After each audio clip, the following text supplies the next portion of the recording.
მოგესალმებით და პირველ ყოვლისა მადლობას გიხდით იმისათვის, რომ მონაწილეობთ ჩემს საავტორო გადაცემაში კონტექსტი, ჩემთვის პატივია, რომ სწორედ თქვენ ახართ ჩემი სტუმარი. მე ვსაუბრობ ჩეჩნეთის იჩქერიის რესპუბლიკის ერთ-ერთ გმირთან, თქვენი სახით, მეომარ კაცთან და მეორე მხრივ დიდი ჯოხარ დუდაევის თანამებრძოლთან. ამიტომ კიდევ ერთხელ მადლობას გიხდით და ჩემი პირველი კითხვა არ არის წარსულის შესახებ, ამას შესაძლოა მიუბრუნდეთ ჩვენ. მე გეკითხებით მომავალზე. საქართველოში არის ასეთი აზრი გამეფებული, რომ თავად იდეა ჩეჩნეთის დამოუკიდებლობისა უკვე არის უტოპია. რამდენადაც რუსეთის დამარცხება არის პრაქტიკულად წარმოუდგენელი. რუსეთს ვერ დაამარცხებ მით უფრო რუსეთის ტერიტორიაზე, რუსეთის იმპერია არ დაინგრევა. მე როგორ ვუყურებ ამ საკითხს, ეს ცალკე თემაა, მაგრამ გთხოვთ თქვენ შეაფასოთ ვითარება და შეიძლება თუ არა იმის პროგნოზირება, რა მოხდება მომავალში, თუნდაც აი ამას ხაზგასმით ვამბობ, პუტინის ხელისუფლების დასრულების შემდგომ периодში. Добрый день, я приветствую всех наших друзей. Я приветствую всех грузин. Гамарджоба. მივესალმები ყველას, მივესალმები მეგობრებს, ძალიან მიხარია რომ მომეცათ თქვენთან გადაცემაში მონაწილეობის და ამ თემებზე საუბრის შესაძლებლობა. თქვენს მიერ დასმული კითხვის ბოლო ნაწილიდან დავიწყებ. საკითხით შესაძლებელია თუ არა რუსეთის დამარცხება და გეტყვით გულახდილად ჩვენი ამოცანა, ჩვენი მიზანი არც არასოდეს ყოფილა რუსეთთან შებრძოლება და მისი დამარცხება, რადგან ეს წარმოუდგენელიც იქნებოდა თუნდაც იმიტომ, რომ 150 მილიონიანი ქვეყანაა და უთანასწორო იქნებოდა ბრძოლა. ამდენად ჩვენ ყველანი და პირველ რიგში ჯოხარ დუდაევი და ზვიადგამსახურდია ხელმძღვანელობდით მხოლოდ საერთაშორისო სამართლის საყოველთაოდ მიღებული პრინციპებით და ნორმებით, რომლებშიც გაწერილია, რომ ერებს აქვთ თვითგამორკვევის უფლება. ამასთან ეს უფლება აქვს ყველას დამოუკიდებლად რიცხოვნობისა და რაოდენობისა და ეს უნივერსალური ნორმაა. აქვე ვიტყვი, რომ ჩვენთვის სულ ერთია როგორია რუსეთი, აგრესიული, ძერჟავაა თუ არა, ეს პრინციპი უნდა შესრულდეს. დიახ, ჩვენ საერთაშორისო სამართლის აღსრულებას ვითხოვდით და ვითხოვთ. რაც შეეხება დღევანდელ დღეს, ჩემი აზრით, დასავლეთისა და კონკრეტულად ამერიკის მიერ ამაოდ და ტყუილად არ ხდება რუსეთის ტერორიზმის სპონსორ სახელმწიფოდ აღიარება და ესეც კონტექსტის ნაწილია მეტიც. ყველაფერი ის, რაც დღეს მსოფლიო პოლიტიკაში ხდება, მათ შორის უკრაინაში რუსეთის დიდად აგრესიული პოლიტიკა და ამაზე მსოფლიო რეაქცია, მე მარწმუნებს, რომ ვითარება აუცილებლად შეიცვლება. რუსეთი დამარცხდება და მისი მარცხის შემდეგ შეიცვლება დამოუკიდებულებაც ამ იმპერიის მიმართ და შედეგად კი თავად რუსეთიც გარდაიქმნება, ანუ სხვაგვარი გახდება. დიახ, უკრაინაში გარდაუვალი მარცხი მის სხვაგვარ სახელმწიფოდ ჩამოყალიბებას განაპირობებს. სწორედ ამიტომ ჩეჩნეთის თუ საქართველოს ნაციონალური სუვერენიტეტის საკითხი არათუ არ მომკვდარა, არათუ არ გამქრალა, არამედ ტრანსფორმირდა საერთო კავკასიური ნაციონალური დამოუკიდებლობის იდეაში. მე დარწმუნებული ვარ, რომ ახლოს ვართ ჩვენი ორი გმირის, ზვიადგამსახურდიას და ჯოხარ დუდაევის იმ ოცნებების ასრულებასთან, რასაც საერთო კავკასიური სახლის აშენება ჰქვია, რასაც კავკასიური სახლი ეწოდება. და დიდი საქმეა ისიც, რომ საქართველო უარი არ თქვა დამოუკიდებლობაზე და ბრძოლაზე. ასევე დიდი საქმეა, რომ ქართულ საზოგადოებაში რჩებიან ზვიადგამსახურდიას მომხრეები. ასეა ჩეჩნეთთან დაკავშირებითაც. არსებობს ჯოხარ დუდაევის მთავრობა და ეს მე მაიმედებს, ეს მაფიქრებინებს, რომ ჩვენი მიზნების ასრულებას დიდი დრო არ დასჭირდება. ანუ ჩვენი კავკასიის ორი გმირის, პირველი პრეზიდენტების ზვიადისა და ჯოჰარის ოცნებები ახდება. დიდი ჯოხარ დუდაევი ამბობდა შემდეგ რამეს, რომ რუსეთი და უკრაინაო ეს ძალიან საინტერესო შეფასება ჰქონდა ჯერ კიდევ 90-იან წლებში ერთმანეთში კიდევ იომებენო და ამბობდა იმპერია ზლა, ბოროტების იმპერია და ბოროტების იმპერია არ დასრულდებაო. ახლა ეს ხდება სწორედაც, რომ რუსეთი და უკრაინა ომობენ ერთმანეთში. რა წყდება, რა ამბავი წყდება, რა მსოფლიო ამბავი წყდება ახლა უკრაინაში და წავა თუ არა რუსეთი საბჭოთა კავშირის აღდგენაზე, თუ მოხდა ისერისის მე არ მჯერა აქვე გეტყვით და ის გაიმარჯვებს უკრაინასთან წინააღმდეგ ომში. Да, в принципе, совершенно верно. დიახ, ასეა. პრინციპში ასეა. მე გაგახსენებთ, რომ როცა მთელი მსოფლიო ლამის ეთაყვანებოდა ელცინს, ეს ორი კაცი, ზვიადი და ჯოხარი, მთელი მსოფლიოს გასაგონად ამბობდნენ, რომ რუსეთს იმპერიულ ამბიციებზე უარი არ უთქვამს. ისინი ღიად ამბობდნენ, რომ პოსტსაბჭოთა რუსეთი არც დემოკრატიული და არც სამართლებრივი სახელმწიფო არ იყო. და მეტიც ამბობდნენ, რომ მიმდინარეობდა რუსეთის იმპერიის აღდგენა. ამის დასტური იყო ის, რასაც რუსეთი კავკასიაში, საქართველოსა და ჩეჩნეთში აკეთებდა. ეს იყო იმპერიალიზმი დემოკრატიის ეგიდით და არა დემოკრატია. და დღეს, როცა ჩვენ ინა და ანდრეი კოროჩკინების გადაცემებს ვუყურებთ, ესეც გვახსენებს იმ საშინელ წარსულს. რაც შეეხება ჯოხარს და ზვიადს, მათ ეს ყველაფერი საუკეთესოდ იცოდნენ. იცოდნენ რუსეთის ისტორია და სისტემაც. ზვიადი იყო დისიდენტი იყო, ხოლო ჯოხარი ამ სისტემაში სახურობდა და შიგნიდან იცოდა ეს სისტემა. შესაბამისად, ჯოხარი წინასწარმეტყველი კი არ იყო, არამედ სისტემის მცოდნე იყო და ამიტომაც ამბობდა, რომ თუ რუსეთი ჩეჩნეთში არ გაჩერდებოდა ომი უკრაინაშიც და პოსტსაბჭოთა სხვა სივრცეებშიც, აგრეთვე სხვა სახელმწიფოებშიც მოხდებოდა. და ვუბრუნდებით თქვენს კითხვას და ვპასუხობ ასე, რაც დღეს უკრაინაში ხდება, ეს არაა მხოლოდ უკრაინის დამოუკიდებლობისთვის ბრძოლა. დღეს სწორედ უკრაინაში მთელი ცივილიზებული სამყაროს ბედი ხდება. და დღეს ირკვევა რა ვექტორით განვითარდება საერთაშორისო პოლიტიკა. დღეს ხომ პუტინმა კი არა რუსეთმა სრულიად გაანულა საერთაშორისო სამართალი. შესაბამისად, დღეს მიმდინარეობს ომი ავტორიტარიზმისა და დემოკრატიას შორის. და თუ რუსეთი გაიმარჯვებს, არა მხოლოდ პოსტსაბჭოთა ქვეყნები, არამედ ევროკავშირის ქვეყნებიც დაკარგავენ სახელმწიფოებრივ დამოუკიდებლობას. სწორედ ამიტომ ცივილიზებული სამყარო სრულიად უჭერს მხარს უკრაინას. და ესეც აღსანიშნავია, რომ კავკასიის ხალხებიც უჭერენ მხარს უკრაინას ამ ომში. მე აბსოლუტურად დარწმუნებული ვარ, რომ მსოფლიო არ დაუშვებს რუსეთის გამარჯვებას. არ დაუშვებს მიუხედავად იმისა, რომ ის უკან სერიოზული ძლავრი სახელმწიფოები დგანან. ჩინეთი, ირანი, ჩრდილო კორეა და ყველა ის ქვეყანა, რომელიც არ დაემშვიდობა საკუთარ ავტორიტარულ და ტერორისტულ წარსულს. ჩვენ გავიხსენეთ დუდაევი, კაცი, რომლისთვისაც პატივისცემა აუცილებელია, მე ასეთ კითხვას დავსვამ თქვენი ზნებართვით, როგორ უყურებდა ის ქართულ აფხაზურ კონფლიქტს კი არა, ქართულ რუსულ კონფლიქტს, რომელიც აფხაზეთში განვითარდა.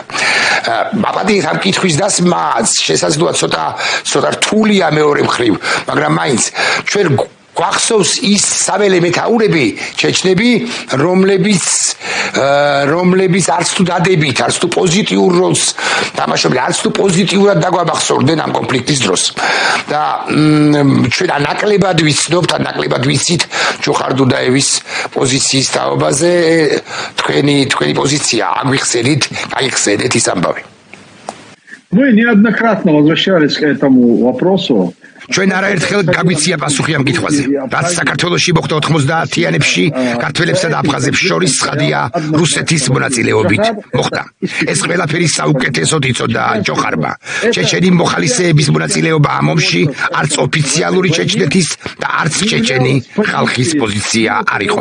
ჯოხარ დუდაევი საქართველოს ტერიტორიულ მთლიანობას უჭერდა მხარს და მე მახსოვს, რომ როდესაც ამ ომში მონაწილე ჩეჩნები დაბრუნდნენ ჩეჩნეთში და პრეზიდენტთან მათი შეხვედრაც კი იყო დაგეგმილი, ჯოხარმა განაცხადა, რომ მათ არ შეხვდებოდა, იმიტომ რომ ამ ადამიანებმა ხელი შეუწყეს კავკასიის საქართველოს ყველაზე ლამაზი კუთხის რუსეთისათვის გადაცემას.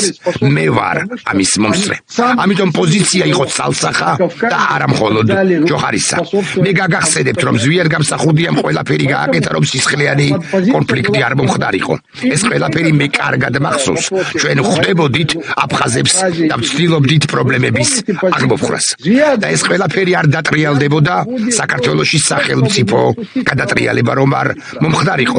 დიახ, სალსახა, რომ ეს ვითომ და ომი აფხაზებსა და ქართველებს შორის და რეალურად კი რუსულ-ქართული კონფლიქტი დაიწყო სწორედ მომხდარი სახელმწიფო გადატრიალების შემდეგ და შედეგად. შეეხება დღევანდელობას. მე დარწმუნებული ვარ, რომ როდესაც რუსეთის გავლენები კავკასიაში დასრულდება, ჩვენ მშვიდობით მოვაგვარებთ როგორც სამხრეთ ოსეთის, ისე აფხაზეთის საკითხებს. მანამდე ამ კონფლიქტების დასრულება უბრალოდ წარმოუდგენელია. ისევ და ისევ უკრაინა, აი ასეთი თეზა მანამ სანამ რუსეთი არ დამარცხდება ყველგან, კავკასიაში ომი არ დასრულდება. ომი გაგრძელდება. ეს თქვენი აზრით სწორი მართებული თეზაა? Нужно очень четко понимать. მე კატეგორიული წინააღმდეგი ვარ, რომ მოხდეს პრობლემის პერსონიფიცირება. პუტინის ხსენებაც კი არ იყო მაშინ, როცა რუსეთის იმპერია ჩაისახა, როცა მიმდინარეობდა ომი კავკასიაში და როცა რუსეთს კავკასიის დაპყრობა უდოდა. შესაბამისად, ვიდრე არსებობს რუსეთის იმპერია, იდეოლოგია, რუსეთის იმპერიის აღდგენის თაობაზე, ომი სოფლიოში, ომი კავკასიასა და სოფლიოში არ დასრულდება. ნათლად უნდა გვესმოდეს, რომ როცა იმპერია დაპყრობითობებს აღარ აწარმოებს ის არსებობასაც წყვეტს. შესაბამისად, ვიდრე რუსეთი დეცენტრალიზებული არ იქნება, ის საფრთხე იქნება უკლებლივ ყველასათვის. შეეხება დასავლეთს, მას შესაძლოა აფრთხობს რუსეთის დაშლა. ფიქრობს, რომ ქაოსი იქნება, მაგრამ მე მინდა ვთქვა, რომ არაფერი ტრაგიკული არ მოხდება ამ შემთხვევაში. კავკასია უღელს მოიხსნის რუსეთი როგორც იმპერია არსებობას შეწყვეტს. ანუ იმპერია როგორც ასეთი აღარ იქნება. უკრაინა თავის დამოუკიდებლობას გასაკვირველი დაიწყებს, ხოლო შემდეგ გათავისუფლებული კავკასიის რეგიონი დაასრულებს რუსეთის იმპერიის არსებობას. აი სწორედ ამის შემდეგ დაიწყება ნორმალური ცხოვრება და განვითარება მსოფლიოში. სწორედ ამ Украина отстоит свою независимость. И освободившийся Кавказ уже разрушает эту страну, эту гегемонию статуса империи. И с этого времени начнется налаживаться абсолютно нормальная жизнь во всех точках мира. И в международных делах изменится основная политика противостояния тоталитаризма и демократии. Вот что мы должны добиться. И вот чего происходит сегодня в Украине. ჩემთვის ცნობილია, რომ ასობით კი არა, ათასობით ჩეჩენი იბრძვის ახლა უკრაინაში, ეს ფაქტია, უკრაინაში, უკრაინის მხარეს. შეიძლება თუ არა ითქვას, რომ ეს ის ძალა, რომელსაც უკვე შემდგომ დაეყრდნობა თავისუფალი დამოუკიდებელი ჩეჩნეთი, დამოუკიდებელი იჩქერია, ეს ის ბირთვია, რომელიც დაიწყებს თქვენი ქვეყნის მართვას. გასაკვირველია, აქვე გეტყვით, თქვენთან გამოცდილ ადამიანებთან ერთად. Знаешь, редактор, это нам нужно знать. Она является ეს ძალები ბირთვია, თუმცა ყველაფერი მაინც დამოკიდებულია ქართველ და ჩეჩენ ხალხებზე. აქვე ვიტყვი, რომ როგორც პირველ მსოფლიო ომში პოლონეთში გადამწყვეტი როლი ითამაშა უცხოეთის ლეგიონმა, ზუსტად ასე ჩვენი ლეგიონები მნიშვნელოვან როლს ითამაშებენ კავკასიის დეკოლონიზაციის პროცესში. შესაბამისად, ჩვენ მხარს ვუჭერთ ამ ძალებს. ვიტყვი იმასაც, რომ საუკეთესო ურთიერთობა ყალიბდება ჩვენს შორის, ჩვენს დანაყოფებს შორის, ესეც ძალიან მნიშვნელოვანი ფაქტორია. დასავლეთის ფაქტორი რამდენად დაუჭერს მხარს დასავლეთი უკრაინის გარდა სხვა პირველ ყოვლისა რუსეთის ფედერაციის ტერიტორიების თავისუფლებას უფრო შორს წავა თუ არა დასავლეთი და მათ შორის დაუჭერს თუ არა მხარს ჩეჩნეთის თავისუფლებას. Абсолютно правильно, когда мы говорим... როდესაც ჩვენ თავისუფალი კავკასიის რეგიონზე ვსაუბრობთ, ჩვენ ერთგვარ ევროპის კავშირის მსგავს კონფედერაციულობასაც გულისხმობთ, რომელიც ცხადია დამოუკიდებლობაზეა დაფუძნებული. კავკასიის რეგიონი ევროპაა, კავკასია ევროპის აკვანია. ამიტომ არანაირი იზოლაცია არ იქნება პირიქით. რეგიონი საინტერესო იქნება ამერიკისთვისაც, ევროპისთვისაც და აღმოსავლეთის ქვეყნებისთვისაც. ეს თვითმყოფადი რეგიონი იქნება, რომელიც მსოფლიოს სხვა ქვეყნებთან თანხმედრაში მოვა. ანუ არანაირი იზოლაცია. ესაა ევროპის რეგიონის ნაწილი, კავკასია ევროპის რეგიონია. და ბოლო კითხვა, რამდენად არის შესაძლებლობა იმისა, რომ საქართველოში გაკეთდეს ასე უნდა ჩამოვაყალიბო კადიროვშინა ივანიშვილის მმართველობის პირობებში. В Грузии идет процесс освобождения. საქართველოში რუსეთისაგან განთავისუფლების პროცესი მიმდინარეობს და ეს ფაქტია. საქართველო მეორე მხრივ უკვე ამ კადიროვიზაციაშია მოცემულ ეტაპზე. ეს უკვე მომხდარი ფაქტია. დღევანდელ საქართველოში საერთაშორისო სამართლის ნორმები აღარ მოქმედებს. ნახეთ, რამდენი პოლიტიკური პატიმარი, პოლიტიკური დისიდენტია თქვენს ქვეყანაში. რამდენმა დატოვა საქართველო. ნახეთ, რას დაამსგავსა ეს ქვეყანა ხუნტამ, რომელმაც ძალაუფლება ეს პრინციპში ის მოდელია, რომელსაც რუსეთი მთლიანად კავკასიაში ქმნის. ეს არის დაყავი და იბატონეს პრინციპიც.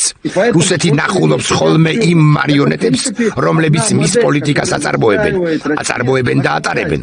საქართველოში რუსეთმა ივანიშვილი მოძებნა ზუსტად ისე, როგორც ჩეჩნეთში კადიროვი ან სხვაგან სხვა მარიონეტები. ყველა ეს რეჟიმი რუსეთისკენაა. გადაჯაჭვულნი არიან ისინი მოსკოვთან. ამიტომ ვამბობთ, რომ ყველაფერი დამოკიდებულია უკრაინაში ომის დასრულებაზე და მის შედეგზე. ამიტომ უნდა დავუჭიროთ მხარი უკრაინას და მის შეიარაღებულ ძალებს, რომ მოსკოვმა სამხედრო მარცხი განიცადოს. და მხოლოდ ამის შემდეგ საქართველოს ჩეჩნეთი და სხვები მოისწილებენ ადგილობრივ იმ ბატონებს, რომლებიც რუსეთის იმპერიის სამსახურში არიან. უღრმესი მადლობა, ძალიან დიდი მადლობა, რომ მონაწილეობდით ჩემს გადაცემაში.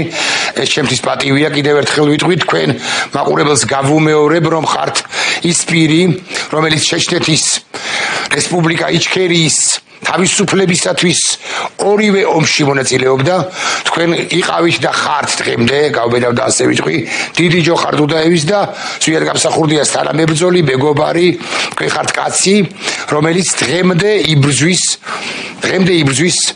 ჩეჩნეთის რესპუბლიკა იჩქერიის თავისუფლებისათვის. კიდევ ერთხელ მადლობას გიხდით და გამარჯვებას გისურვებთ. Спасибо.